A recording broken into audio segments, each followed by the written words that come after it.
তোমাদের মনে কোনোদিন এই প্রশ্নটা উঠেছে, যদি ইনফিনিটি ওয়ারের মতো এন্ড গেমেও থ্যানোস জিতে যেত তাহলে কি হতো? দেখো, ইনফিনিটি ওয়ারে থ্যানোস জিতে যাওয়ার পর সে চুটকি মেরে পুরো বিশ্বর অর্ধেক মানুষকে ধূলিসাৎ করে দিয়েছিল, ধুলো বানিয়ে দিয়েছিল। কারণ সে এই ইউনিভার্সে একটা ব্যালেন্স ক্রিয়েট করতে চেয়েছিল। আর এন্ড গেমে তার চিন্তাভাবনা ছিল একদম অন্যরকম।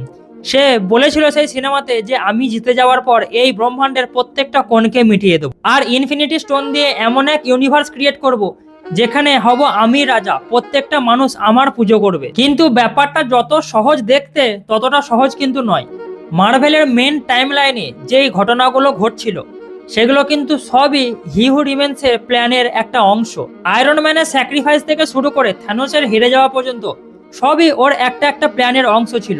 কিন্তু ওর প্ল্যান অনুযায়ী যদি থ্যানোস জিতে যেত তাহলে কি হতো? তাহলে এখানে টিভিকে ইন্টারফেয়ার করতে হতো। এর ফলে কি হতো, তারা থ্যানোসকে ধরে নিয়ে যেত আর যে নতুন টাইমলাইনটা ক্রিয়েট হয়েছে সেটাকে ডিস্ট্রয় করে দিত। এই বিষয়ে তোমাদের মত কি বলে তোমরা কিন্তু অবশ্যই কমেন্টে বলে যাও।